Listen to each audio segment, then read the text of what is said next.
Okay, so as promised, third part in the series for earthquake preparation here in Southern California.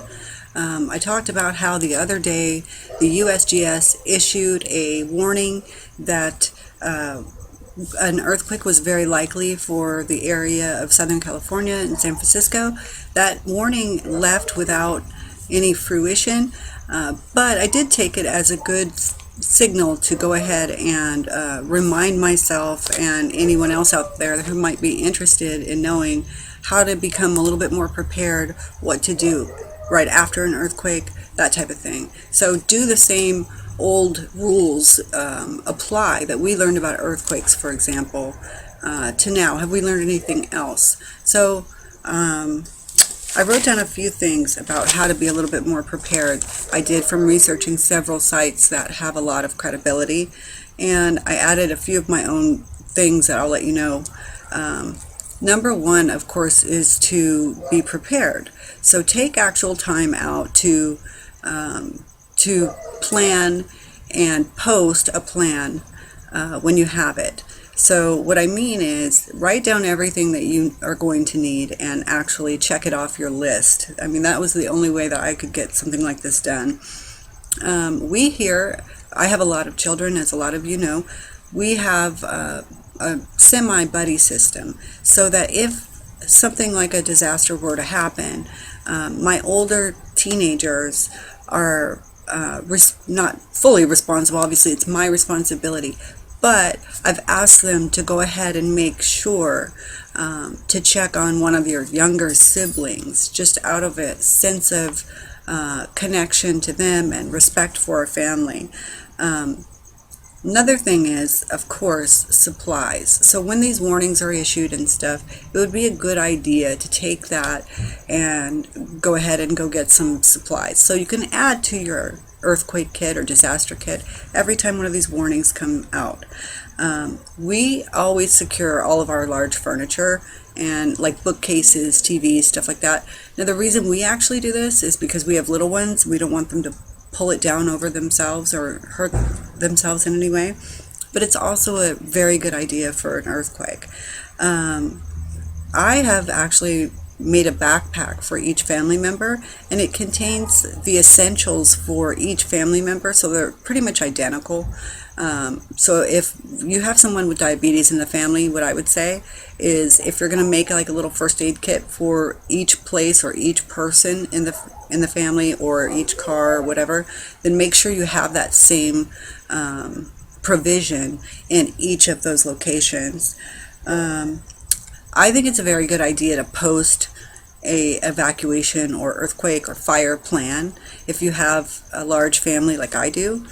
That way, in case of a crisis, and I've been involved in a lot of crisis situations, it hardly ever goes down like you think it's going to go down. But if you have that checklist to look at, it sure will make it easier for you to follow through on your planning. So if you can post it up, kids' rooms or where have you, then that's a good idea.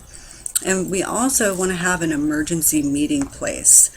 Teenagers are often out with their friends, or if your kids might happen to be over at an aunt's or cousin sleeping over, you want to have, or a daycare, no less, or preschool, you want to have an emergency plan if something like that happens. So keep in mind that you might not be able to contact your loved ones. A portable stove is always a good idea after an earthquake happens. If you find out there's absolutely no gas leaking or anything like that, to go ahead and, if you're going to be out of electricity, for example, to be able to use a grill or something like that. Sorry for saying I don't know why I'm saying that. Anyway, instruct the family to stay. I got this off of the USGS website. Instruct the family to stay away from windows, fireplaces, large appliances, and it also says that the kitchen is one of the most dangerous places. And it's a good idea to do or practice regular drills. I'm sure you already know that. One other thing I want to go over is what should be in your earthquake kit, if you will. So it's a good idea to go ahead and write a list. So anyway, I will tell you what's in my kit pretty much, but the new advice is to not head for a doorway, but to go practice the deck, cover, and hold under a sturdy piece of furniture. So something like a big table that has no glass or isn't near big windows and stuff like that, I think would be a good idea. So it's important to do your own research in your own area, because it might be different in your area depending on what type of natural disasters are more prone to occur there. So in my kit, I just wrote out what I actually put in there. Food, water, I have a heat pack and an ice pack. They have these cool ones, the heat packs that you can just snap actually, and they turn into like a hot pack. We have radios, we have extra batteries, flashlights that actually wind up, and those are so cool. They've come out like a while back, but they don't require batteries. But I don't know, I still keep extra batteries for the radio and stuff like that. You want obviously a knife or something like that, just in case you need to use it for whatever. You want, let's see, a can opener if you're going to have cans, medicines for each family member, a whistle or a laser pointer in case someone were to get stuck, for example, like if they were to venture off, a lighter or matches, sanitizer, that's my own tidbit, wrench in case you needed to shut off power, or a gas heater, what do you call it, water heater or something to that effect. A Leatherman, I would say, would make a nice option for a tool.